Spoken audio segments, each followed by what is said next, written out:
Hi, I'm Will Benton and I'm the Venture and Ecosystem Director at the ATI Boeing Accelerator. Today's panel is an interesting discussion talking all things investment and innovation in the aerospace sector. And it features a great panel from Boeing, the MOD, the ATI Boeing Accelerator, and one of our cohort founders. Our speakers today are Johanna Campion, Venture Partner at the ATI Boeing Accelerator, Nicola Bates, who is the Boeing Program Lead on the ATI Boeing Accelerator and also sits on the Boeing Horizon X Global Ventures Corporate Investment Team, Andrew Peaty, an Innovation Partner at the MOD's Defence and Security Accelerator, and lastly, Martin Oughton, who is CEO and co-founder of Plyable. We join the recording just as Nick is introducing herself, and then we'll go from there. Global Ventures, of which the ATI Boeing Accelerator is one of our programs. So we're really keen just to, take up our role as a leader in aerospace and really support the development of the ecosystem and pull through some of the really great technologies that we've seen come through the first cohort and obviously now going into our second cohort. And it's really important for us just to be able to engage at this early stage to both help shape those technologies as they're coming into aerospace, and also for us to really learn from those startup founders as well. And we have certainly learned, a wealth of knowledge from our first cohort here in the UK, and hope to do the same with the second one. Awesome, thanks, Nick. Johanna, over to you.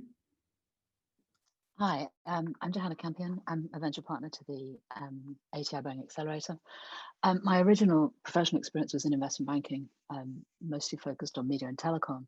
But the heart of that was really understanding companies and what they did. And I switched to taking that skill set to the early stage world about 6 years ago, which has been a breath of fresh air in terms of the energy and diversity of what people do. But it's also been really interesting to watch big corporates try to interface with this very different growing community. And part of what we try and do at this program, but also in all the other things I'm doing, are really trying to unlock that for sort of the benefits of both sides and try to marry together two quite different corporate cultures, because startup culture is clearly very different to a lot of our corporate friends have as a way of doing things, and that could be very beneficial when we do it well, and we're trying to do that through this program. Awesome, thank you. Andrew? Hi there, I'm Andrew Peaty. I'm the Innovation Partner for the Defence and Security Accelerator. Obviously, we deal with defence and security work, but that's a very, very broad area. And so, don't get turned off by that. We'll deal with anything that makes soldiers' boots through to insects as food and things like that. So we've done an awful lot of very broad things. I'm basically a talent scout. I'm regionally based, and my aim is to get funds to innovators and help them network with defence and security. So normally I'll be getting out and about, I'll be visiting people, going to shows and things like that, but obviously not at the moment. But my role is to try and increase the number of credible bids that come into our accelerator and hopefully guide them to the best chances of success. Now, all the innovation partners have some expertise or past history because we're not all fresh out of university and things like that. So my background is I spent about 20 years working in military and civil secondary radars. So from the development of radars through to advising customers on rules and regulations, on surveillance and navigation, that sort of thing. And I did a lot of this through modelling, which obviously is a very key term at the moment, and have been on various bodies like international and local. Thank you. Awesome, thank you. And again, last but definitely not least, Mr. Oughton. Thanks, Will. So yeah, as Will said, my name is Martin Oughton. I'm the CEO and co-founder at Plyable. Plyable will actually turn 3 next year, and we are a digital manufacturing platform.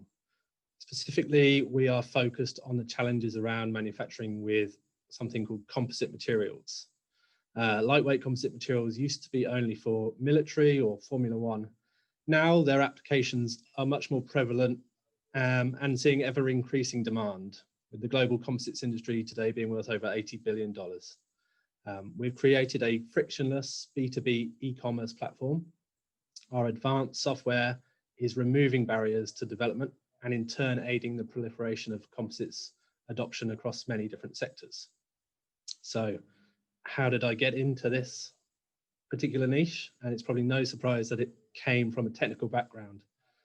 After university, I moved to Valencia in Spain and designed something called America's Cup yachts. These are like Formula One cars on the water.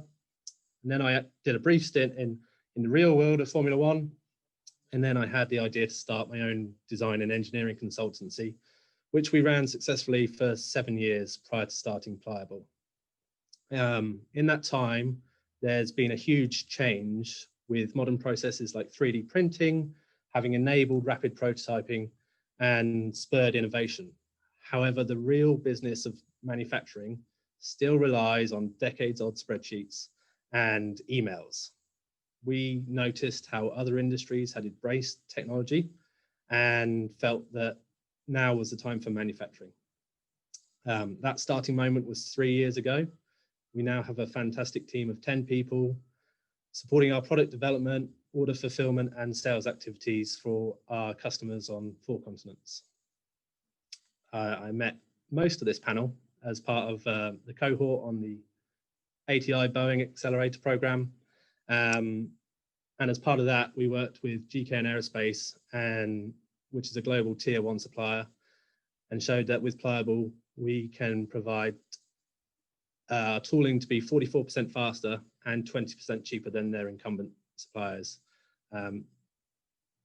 which was pretty impressive pre-COVID. Now, in the current COVID world, it's even more important for those sorts of savings to be made. Thanks very much. Awesome. Kind of touching on that and then progressing into the kind of the open dialogue. For you, Martin, and then probably Nick and Andrew, we'll get it out of the way first because everyone talks about it because it's 2020. How have you found the pandemic lifestyle for you as a startup founder and you as a kind of an early stage business? And what's that process been like settling into the new kind of quote unquote normal? Yeah, so I am a startup founder, so probably more an optimist than many others. And given the option, I doubt I would have chosen this route. But we always used to say that the status quo was our biggest barrier, and that status quo no longer exists. We actually expect that this pandemic will fast forward the adoption of new technologies and processes, even in the traditionally slow-moving manufacturing sector. We've already seen some evidence that this has highlighted pain points that solutions like ours can solve. Supply chain volatility being an obvious one. When so much is reliant on 1 or 2 nations, how can we possibly build resilience? My view is that globalization has happened, and this won't be the end of it, but I think we will see a reset in terms of how we think about optimizing our supply chains and expect a shift to more resilient supply chains capable of faster adjustments. Awesome. Nick, how's it going with you guys? Well, I think that, everyone has to accept that, this year has been, has been fairly difficult for the aerospace sector. It's everyone is really suffering, with the downturn in air travel this year. And that said, as is out in the outlook from Boeing, long-term demand for air travel isn't going away. And as I've said, I think you've all heard me say plenty of times, I for one cannot wait to get back on an airplane and go on holiday somewhere nice and warm. So from that perspective, the long-term outlook still looks fantastic. This is a short-term, kind of issue that we need to just deal with that challenge, and we are doing, and we're seeing that it's having some other positive impacts too. When we look at some of the innovation that's going on around this area, and really looking for the first time at what those, how we can properly embed resilience in our aircraft in the longer term, for events like this that we've never really seen before. This is the first, but the chances are it's not going to be the last. So really, getting that focus on how do we start to build in innovation for the longer term in this area has been really great. And then the other thing that I do think that's come out of this, and will as we look back on it in history, will be a real kind of turning point, is the focus on climate change. there's, there's no doubt in my mind that this is also a pivotal moment for us, in that sustainability effort. And again, as you've seen, Boeing for the first time in its history has appointed a chief sustainability officer.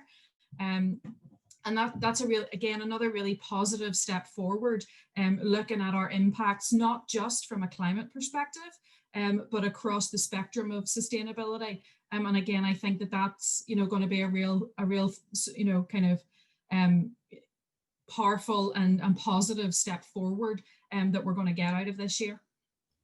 Awesome.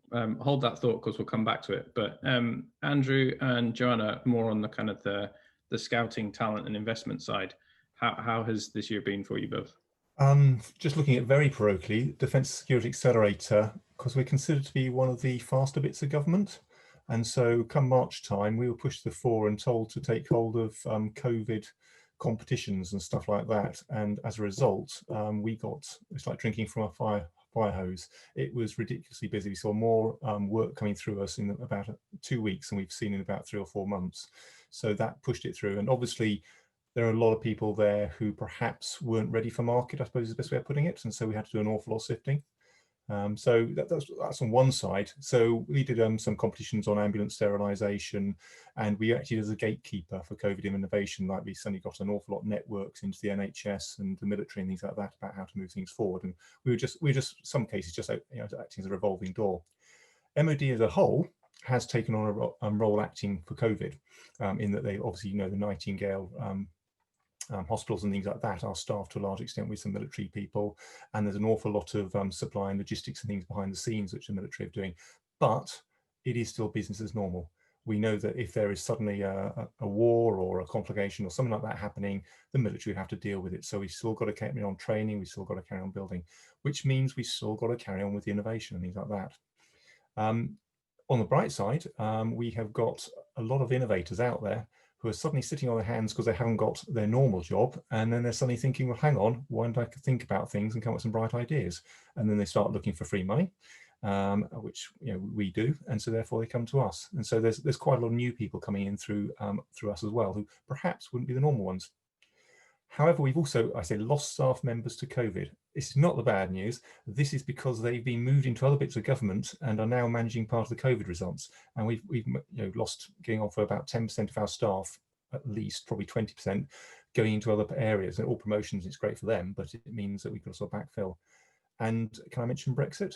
We've also lost staff to that as well. Now, obviously, once we get over COVID, we'll have Brexit to laugh about as well. So we've got issues like that. But as a whole, the government are all saying innovation is key. That's the way we want to go forward. So, it's a good way for us to go forward in that respect. So a lot of it is business as usual for us. Brilliant. Johanna, how's life been for you as an investor? Mixed. And it really depends on what kind of businesses they're in. I think the bit that's lost through COVID is the serendipitous accidental conversations that unlock step changes for people. And that's maybe just meeting the right company and marrying them up with the right investor. It might be meeting the right person who can get them access to a key client. All of that has slowed down because planned meetings, you already have to know someone. It's not so easy for that completely accidental but really useful chat that would go on if this was an actual meeting instead of a video call. And I think it makes scouting harder. It adds a lot more, I think, value to programs that screen companies and create showcases and create opportunities. But it's sort of self-selecting. So the companies that didn't make the cut aren't necessarily not good companies. They just didn't apply, didn't see the relevance. So I think when we come out the other side, there'll probably be some quite surprisingly good companies that are relatively unknown, just because they haven't had the opportunity to network quite as well as they might have done otherwise. I think the grant offer that's pretty broad across all sorts of sources and industries has been very helpful to make up for some of the funding gaps. But I think the shakedown of what is happening to your business specifically in COVID is certainly I've had a rush of calls in the last few days saying we're giving up, we're selling, we're shutting down, that's starting to really eat into good companies who simply hadn't got far enough, or good companies who weren't funded far enough. So it's been a really mixed bag of things. And I think that's going to continue for a while. Yeah, I suspect it probably would. Kind of building on your point in terms of profile or finding the companies that are able to make the most noise or cut through the noise. Do you think that there's going to be a continued transition to the kind of the virtual relationship building that we have at the moment as an enforced practice, rather than going back to the in-person way of business, and especially on the investment side that we've had prior to 2020? I think the digital version is very efficient. So a number of my, including some of the boards I sit on, companies have thrived in the sales process because they no longer have to fly around the world, so they can access customers who think it's normal to do sales this way. The success rates of new client sales like that is harder, but the upselling to existing clients has been very successful. So I think it really depends, but I think the personal networking piece is really valuable, and the serendipity bit you just can't schedule for. I've been to so many occasions, including some of the ones we hosted for the previous cohort, where you'd had people chatting at the back of the room and say, oh, you must meet X. And X went on to find something very fruitful out of that conversation. That piece I don't think is going to go away, so people want to go back to meeting. Yeah. So I think it'll be a bit of both. Bit of both. And Martin, in terms of you as kind of the founder, I was going to say token founder, but that's mean. You're definitely not our token founder. What's the process of, as Johanna's kind of touched on, in terms of business development and that process of trying to find new business or new clients, whether that's clients for the business or investors, or how's that process been for you? It's definitely changed. I agree with Johanna that we will go back to face-to-face meetings. Like before, pre-COVID, a really key customer acquisition route was trade shows. They're a long way off from happening. One-on-one face-to-face meetings are closer, but at least not for the next 4 weeks. But everybody is in the same boat. It's not just us as a digital, tech startup wanting to do calls over Zoom. Everybody is in the same position. And actually, again, looking on the positive side of things, some of the key contacts that we needed to make have more availability because they're not in 100 different meetings with 10 different people in anymore. You can grab 5 minutes with them more easily. And yeah, whilst it might have been hard to get people on a Zoom call before, now it's normal. So on that side of things, it's easier. Getting first contact is probably easier. I still think closing deals is harder because, especially in the product we sell, trust is such a huge factor. You can give good numbers and good pitches, but there's still got to actually trust you to deliver, to hand over the money. So that is hard. That said, we're probably busier now than we ever have been. We expect that this will fast forward the adoption of new technologies, but we've still faced headwinds. Now we are coming out the other side, and we've got the same trajectory that we went into this on back. So that's been really positive to see. Awesome. Nick, you kind of touched on it earlier with the lockdown or the pandemic being a pivotal moment for step change with respect to things like sustainability and climate change and all that kind of stuff. It's going to be probably a very broad and rather complicated question to answer in the next 40 minutes. But how do you think, as an industry or us as individuals in the industry, we start breaking down those really kind of scary goals into something that we can actually start achieving? So trying to solve some of the bigger picture stuff and doing the really challenging work rather than just small kind of software driven solutions to today's problems. How do you and the Boeing team go about looking at that sort of thing, and how does that tie into the innovation and investment work that you're doing at the moment? Yeah, so I think that there's no doubt that that it's an aspiration for us, to play our part in that. But I actually do think that it won't come about from one big thing. I do think that it will be that kind of building the momentum of all of these little pieces of of the puzzle coming together, and that drive going forward. So, and it won't just be about whether it's, carbon reduction or no matter what aspect. I don't think it's any single aspect. And I think that the people part of it is going to be just as important as anything else. So, getting the cultural piece right. For us, looking at sustainability isn't just about the environmental impact. It's much wider than that. So I think that it will be just almost in a culture change. And that will be a transition over time. I don't think there's a silver bullet to this. But I do think that, some of the government initiatives that we're seeing are going to be really helpful in terms of focusing minds around that, that environmental piece and putting the demand on industry to really, get on with it and bring this innovation forward. And helping take away some of the real barriers, because let's be honest, aerospace, in general, we have, it is a long period of time, to go from idea to aircraft safe and in the sky. So, that's going to need someone to help us, to help us all reduce that barrier and bring that down. And one of the things, obviously, yes, I know I would say this, but looking at our accelerator cohort 2, with a focus on sustainability, I think that's a fundamental, positive piece of that puzzle in bringing forward that technology and bringing forward new ideas from people that aren't necessarily part of the aerospace conversation today, and bringing that real diversity of thought. Because I think that we do, as an industry, we do need to challenge, our current view of how we're doing things, and really look at, is there a different way? Are there different ideas? And what can we bring forward that we haven't thought of before?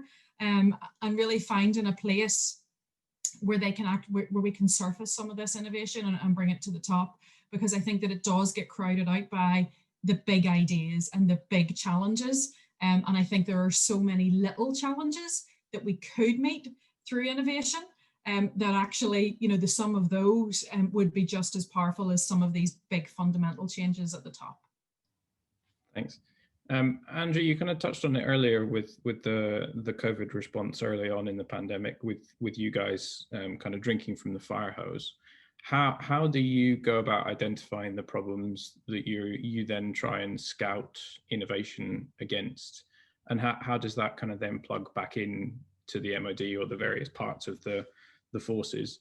Because that kind of fits with the work that we try and do on the program as well. So we'll come back to Nick on that point too, but it'd be really interesting to hear how that works for you guys. There's basically two approaches. I mean, we have sort of customer pull and supplier push. So innovator push and customer pull. The customer pull is where they come to us and they say, we want a themed competition. We've got £2 million, we want to spend it, and we want something that goes faster, bigger, stronger, whatever it is. So we've got a set of challenges. They come to us and say, we've got 3 challenges.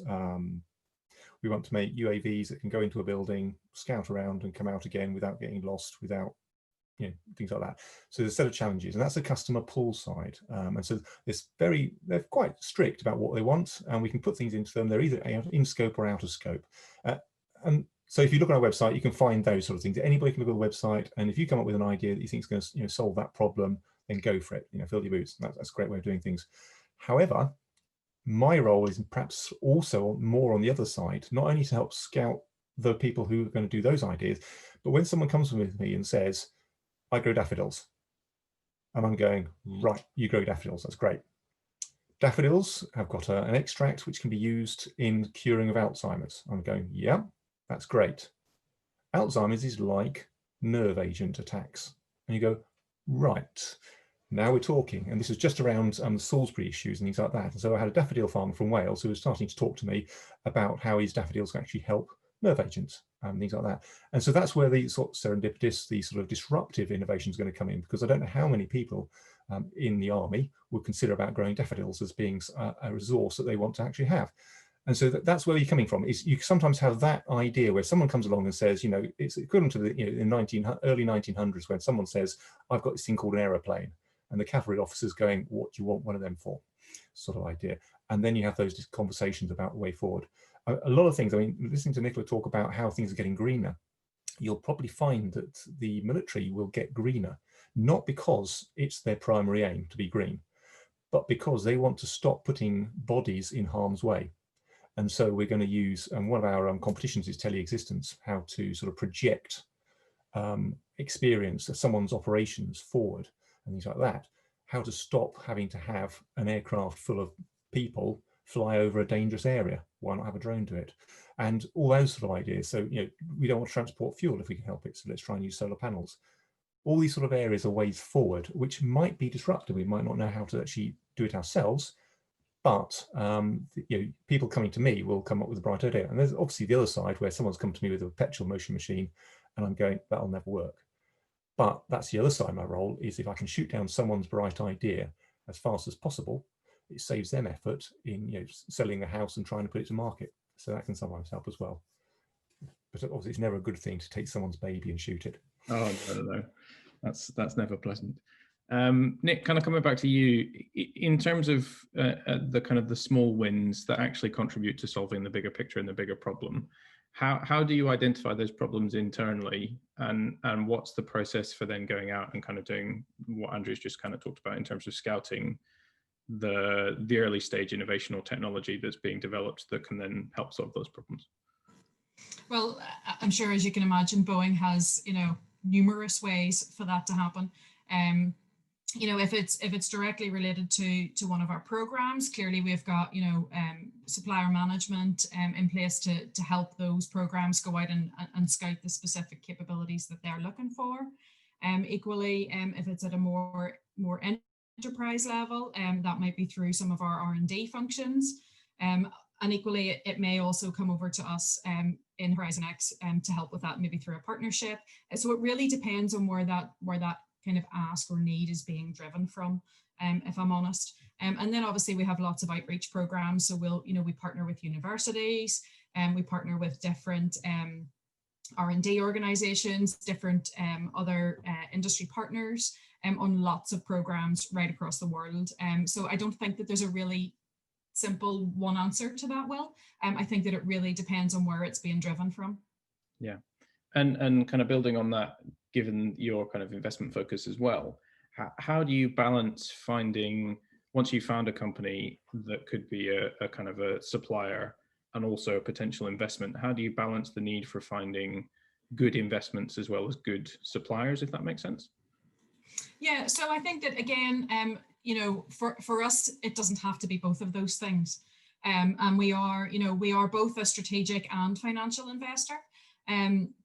So again, it really depends on the circumstance. So sometimes it will be a real pull from the business. It will be, the deal has been sourced internally by some of our subject matter experts, and they bring the deal to us, and it's a supplier that they would like to work with, and they think it would be a really great investment. Other times it's actually, sourced through our team, and just from doing our usual regular scouting. And then it's a case for us of looking at that as a secondary piece. Is this also a supplier to Boeing, and starting to engage with the business units and try and understand where it would fit in the overall Boeing ecosystem. So it can be either. And I don't think that there's either one, which is, I don't think that we can look at our portfolio and say one works better over the other. I think that you need both. You need both aspects of that in the overall portfolio. Awesome, thank you. Martin, back to you.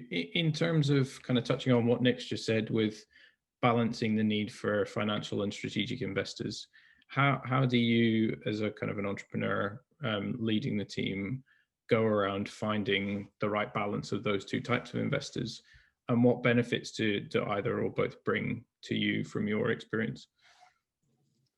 Yeah, good question. I think my best way of finding investors is to find customers. If you find customers, they're the ones willing to invest in your product.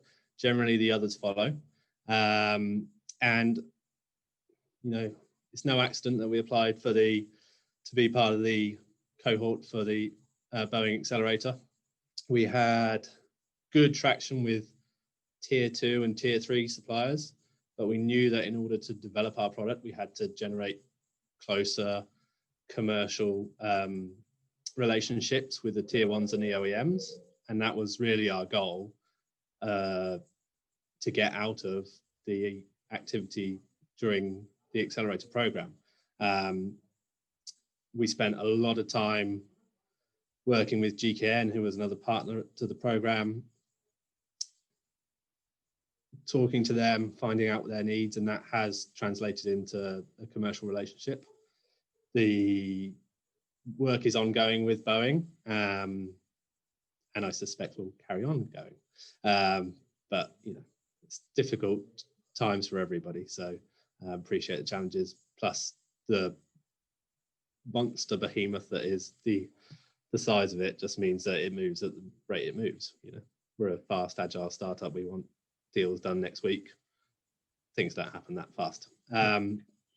And in terms of what I look for in investors, it's both. You know, yes, money's one, but what else can they bring to the table? If it's commercial relationships, access to customers, that's great. But also from the other side, what can they help us with in terms of our marketing, our hiring, those sorts of things? And yeah, they're the key areas we look for, really.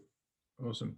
And Johanna, from your point of view, we've worked together on a couple of programs now, but you also are involved in other programs as well, as your kind of direct investment activity. How do you go around kind of identifying the good teams that become better investment opportunities, and what's the process for kind of working with them as an investor once the money's gone in and the relationships there? What's that process like for you? I think the picking better teams is the same across all sectors or all platform sort of programs that I've been involved with, because in the end it's about the individuals having the right focus and the right energy to go about unlocking what is always a very challenging door to get into an industry and sell things to people. And if you see traction and people build on that rapidly, you look back and you see where they came from. And I think that progression is a big part of the decision for me. I'm conscious that I've done a lot of very early investments, and at the beginning it's quite hard to tell, but quite quickly, if you spend time with teams and watch them over time, it becomes much more obvious who are better equipped in sort of prosecuting the plan that they have and having a plan that actually stacks up when they start to take it to market. So that's become a much bigger part of my process. I think afterwards it really depends on what they need. I think there are some teams where, you know, I sit on the board of a Danish company that I met through Techstars, and they are doing a wonderful job at their business, but they really didn't have somebody with my kind of experience in their core team or in their board. And so I got involved helping them. And now we sort of speak weekly as a sort of almost an exco for them to help bring a lot of things together that they were already doing in a slightly less orderly way, and putting in good practices. They're about to close a new round and bring in sort of professionally managed money and need to be ready for that. And so I've spent a lot of time with them gearing up to that. And I've done that with a number of my companies. Some of the others, they call me when they want help on a place that I could be useful. And the rest of the time I get updates and get calls when they need new money. So it's a mixture depending on the fit, and trying to be useful and be conscious that founders have a lot of things to do and to use their time wisely, but to save them time on tricky problems can be really valuable. Yeah, it's an interesting point, kind of trying to be valuable without them kind of coming to you 24/7 and vice versa. So it's an interesting balance to try and land. One of the interesting things potentially for the founders in the audience, there's been a bit of a kind of a hot topic around cold and warm intros between investors and prospective investees. What's your take to all of the investors or grant funders on the panel for cold or warm intros? How would you like to find a prospective investment? Open question, not targeted to anyone specific. I suppose myself, I prefer to have someone do pre-filtering because it makes my job easier to some extent. So it's a preference, and if I can get into a room and you've already done all the hard work in gearing everybody up, that helps. But with the cold ones, it means that you're not doing the filtering. And that might also be a benefit to me, because you might have filtered them thinking, oh, well, Andrew won't be interested in this because it's too civil or it's too something else. And so that could also be a problem as well. So it is a hard one to actually answer. I like the fact that you would filter for me, but I'm worried that you'd filter too much for me. I want you to filter the crackpots, but not the geniuses. Nick, what about you? Yeah, so I think that we obviously get an inordinate amount of inbound, and we are assessing teams, hundreds of teams every year, and I think that I actually don't mind either way, whether it's warm or cold. I think that what stands out more is what that approach looks like from the team. So having a team that has really thought about why they would like us, why Boeing. I think is more important. So, we get a lot of stuff that I'm just thinking, great, but why are you talking to me? It just seems insane. So that I think that's actually the more important bit is what that, kind of first contact does look like, and has it been thought through? Because to me, the biggest thing is this founder wasting their time just trying to talk to people for the sake of talking to them, and not really been very careful and thoughtful about who the investors are that they actually want to have as part of their team going forward. Johanna, anything to add? No, I agree. I think to me, I'm pretty neutral as to hot or cold, but I think warm from people you know well, whose perspective you understand, can sometimes be really efficient. And I've seen that on both sides, both unlocking funding for companies where they've had someone with a good network who's actually found them a lot of money just because people trusted their judgment and understood why they had the perspective. That can be quite powerful. So sometimes if you get the right angels who have a network in a relevant industry, that can be an accelerator to fundraising, which is really nice to see. Yeah, there's an interesting question from the audience that I'll pose to you, and we can kind of maybe talk through it. Have you thought about the issues around diversity in the investment space? Only relying on warm intros also leaves out many founders who might not have the right networks yet due to their backgrounds. We've talked about this quite a lot, but would be interesting to hear what you guys think of that. I totally agree. I think it's a huge problem because I see lots of companies that are not so brilliant, but have wealthy and well-connected founders get much further than they should if they had to raise money the way a lot of the less well-networked people have to do it. I think it's why programs with open access, I think, who can write the right applications to really do justice to what they're doing, get a much more level playing field, and I think that's really important. But I think the serendipity part that I talked about at the beginning is the other part, because a talented founder that comes up to you in an event stands out because of the story they tell you as an individual, and it's not because you have a network connection to them historically based on having large amounts of money shared in some other experience. So I think that's one of the ways to change it, is to going back to finding casual network interactions. And I met some amazing founders that way. Yeah, so I would totally agree with Johanna on that, and I think that I'm really lucky and feel very privileged to be part of the Horizon X team, and the passion that comes with that, particularly around diversity. It's something that's been really important to us, and I think that that's been the challenge though, is how do we get to see these founders, because the networks, particularly in aerospace, are very established. And how do we begin to break through that, and that's really been a challenge for us too.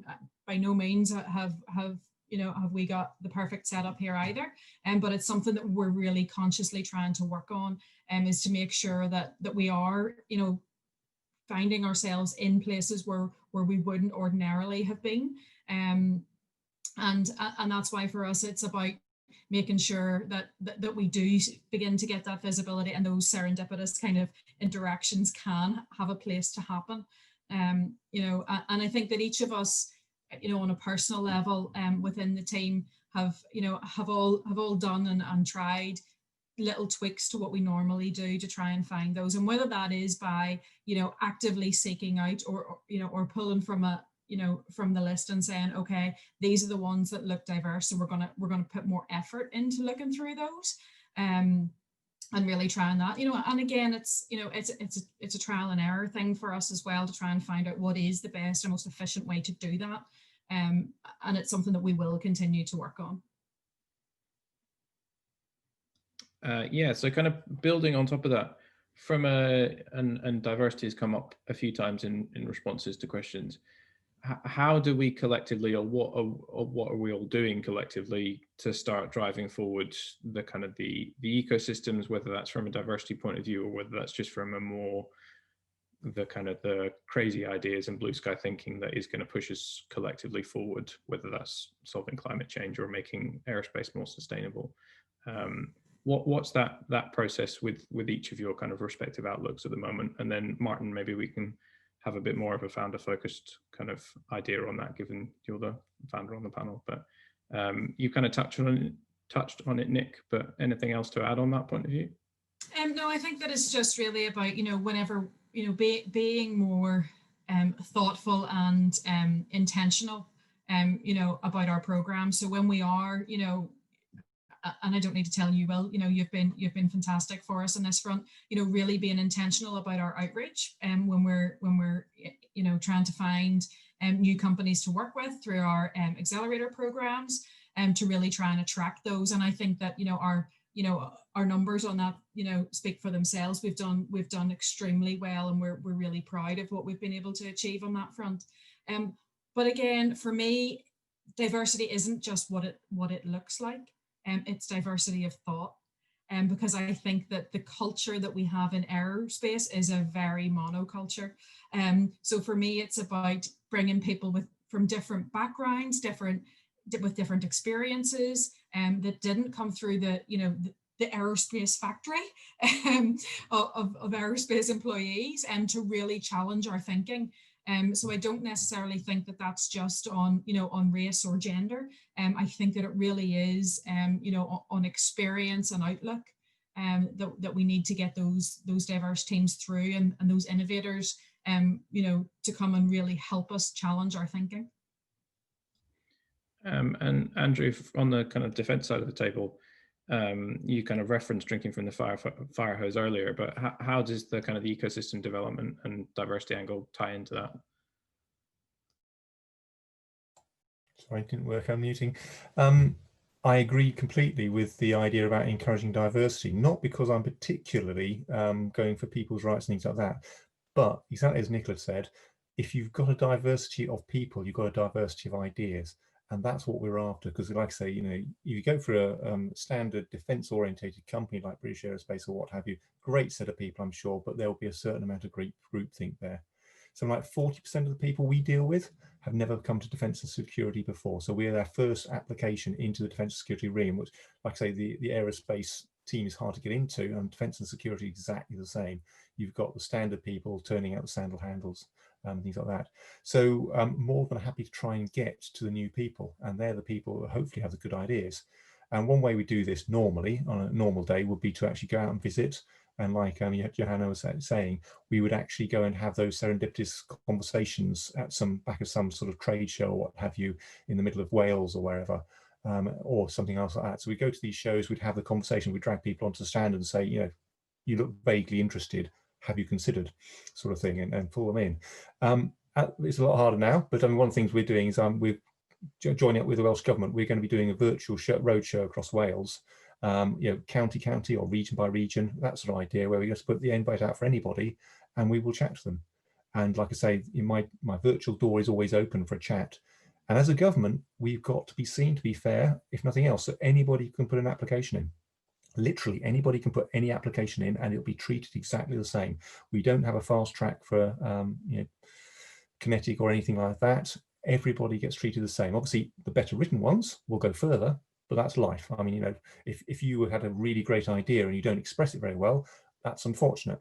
But once again, where someone like myself can come in, I can give some basic guidance about what would look good, about how to make your proposal stand out a bit better, what you should emphasize and what you shouldn't. So that sort of thing. So we're more than happy to have a chat and pull things forward. And I'm sure some government part of our government thing is getting some statistics somewhere on how many diverse companies. I know for devolved nations we've got it, so I'm sure there's other stats and things like that. So, it's never a bad thing for us to do that if we can. Awesome. Martin, you touched on it earlier, as did Johanna from a different point of view, but in terms of crossing the kind of startup corporate divide and looking at accelerator programs as a way of expediting that process, talk us through your experience as a founder, and then we'll move to Johanna as the investor and more on the program side of working on programs and how that's helped accelerate that process of connecting in with the corporates.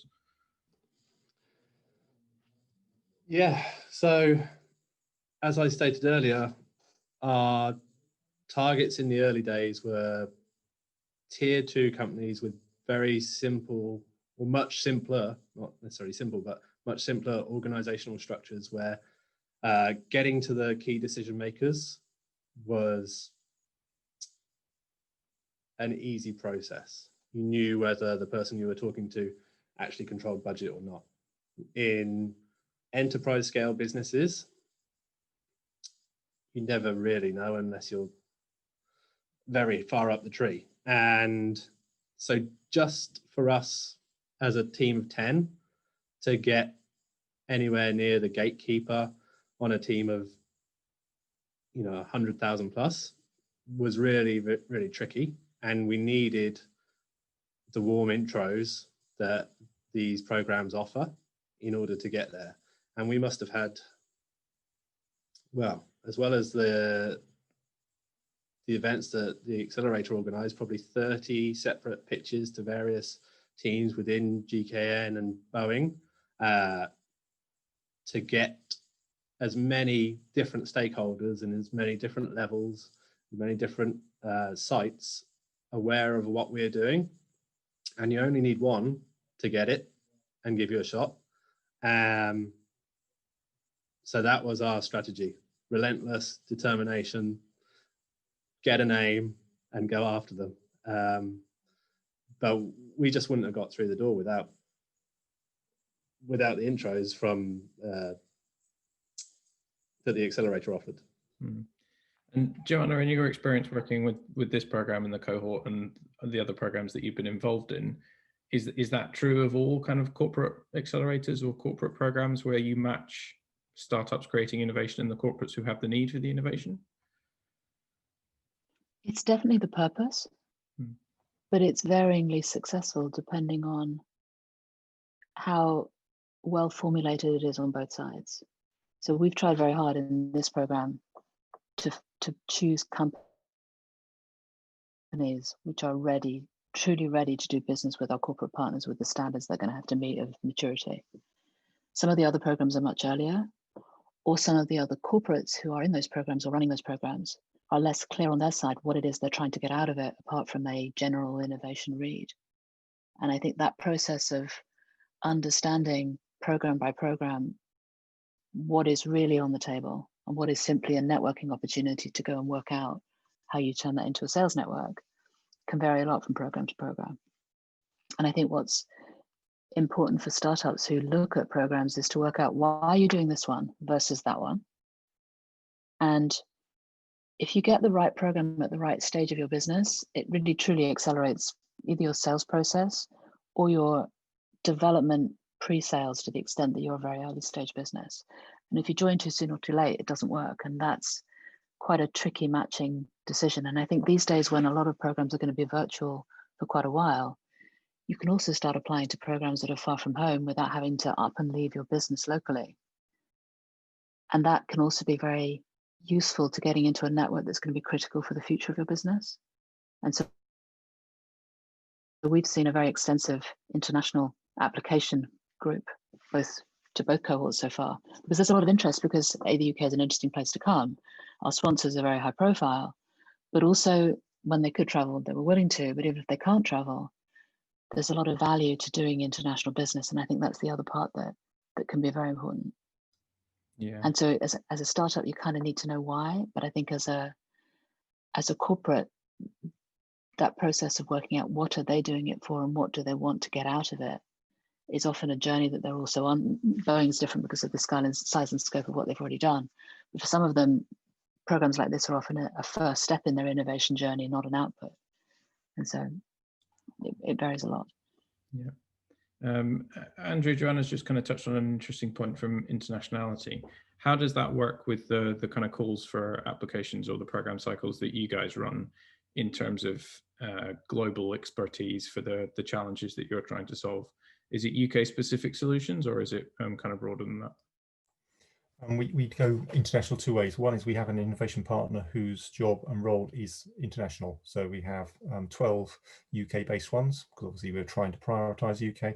But we have one guy who actually goes around, virtually goes around the world, trying to get the ideas in that respect. So we are keen on that. As we say, we are open for any ideas because we want to make the UK safer. And if it means buying a French piece of kit, we will do that. We've got no problem at all with that. So the innovation can come from anywhere. Obviously, it does rule non-friendly nations out. So if you are a company based in North Korea, it's going to be awkward for us. But that's purely from the defence security side. It's not because we're trying to rule out their ideas. It's just purely because obviously we'd be a bit suspicious about what they're trying to do. On the other side, we also have a little bit of connections with other countries when it comes to actually getting innovation, because unsurprisingly, a lot of nations have the same sort of problems. And so therefore, what we do is we're looking at joining with them. And originally, one of our ones was Australia. We called it a joint effort. We're basically trying to bond a ceramic onto a metal, get the best way of doing that to make better armor. And so we had it running in Australia and in the UK at the same time.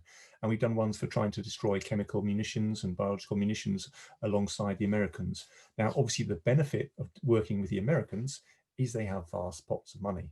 And they really are loaded in that respect, but they are very interested in what we're doing. And so we're trying to get some tighter connections in with them so that they can provide us with the money and we can provide them with the ideas. And as a sort of flywheel to that, we also get some of the information and some of the IP from our side. So we are more than happy to do international work. And like I say, if someone comes in from any other country, they are treated equally as the UK. It's only if you get down to the two identical ideas that we'd even think about making the UK come first. That might change, of course, because prosperity is one of those ones where we might suddenly start ranking it higher than we do at the moment. But like I say, that's going back to COVID and Brexit. Yeah, well, we'll try and avoid the politics for now, given what's going on in the world. Conscious of time, so last question from me, and then if there are any last quick questions from the audience, we can move to them. But quick fire answer from all four of you. What's the biggest challenge you have at the moment, and how do you see innovation solving it? And if the audience wants to, how do they get in contact with you? I'll give you all a second to think about it, and then whoever unmutes first can respond first, or I'll pick on you.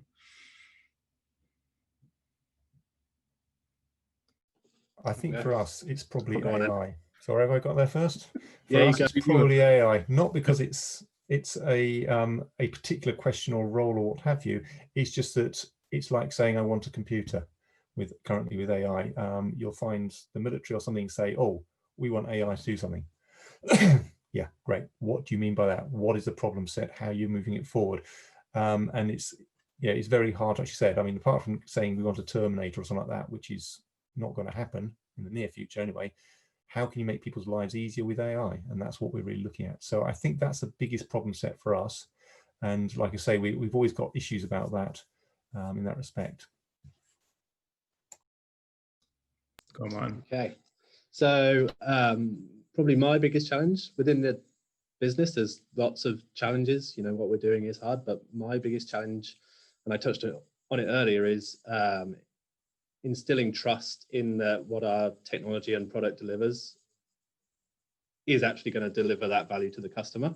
And to date, the way we get over that trust is building personal relationships. There isn't currently a technological process to shortcut that. So that's my biggest challenge. Awesome. Go on, Johanna. I think for me it's, and I say this with my board hats on rather than, but I think it applies more widely, is people support. Because I think in this Zoom life, if you're very driven as a founder, you just push on ahead. But in wider teams, not everyone is coping so well. And I think the longer this goes on, the harder that is, both in your company, but also in your counterparts, customers, suppliers, etc. And I think that part hasn't been getting enough attention in the last few months. But I think it is increasingly important when I look at how people aren't entirely coping. And that it starts to become a business problem because it's not getting the attention it deserves. Yeah. Yeah, good point. It's going to be interesting to see the pandemic impact longer term with everyone being stuck on Zoom 24/7. Last and definitely not least, Nick, any final words? No, so I think for me, the big challenge going forward is how Jacqueline and I manage the demand that we have on us. There's no doubt that that the business sees the huge value in working with early stage companies. But obviously for us, the amount of work that requires, globally now, obviously is, is a real drain. So it's how do we best manage that? And how do we best make sure that we are, how do we balance our, looking after our current portfolio with the, scouting and bringing through new, and how do we keep all of those plates spinning whilst the business is, re-looking at everything, re-looking at our strategies, trying to work out what is going to be the next, or the best way out of the current situation that we're all in, and for us not to lose focus on the teams that we already have, and really, helping them succeed through this. And I think that, I can only say that our, certainly our cohort 1 have been a testament to the hard work that's gone in so far. We're so proud of how well they have actually performed through, absolutely no doubt, the worst year aerospace has ever seen in its history, and cohort 1 have continued to grow, which I just think is a fantastic testament to the work that was done. Yeah, well done, Martin.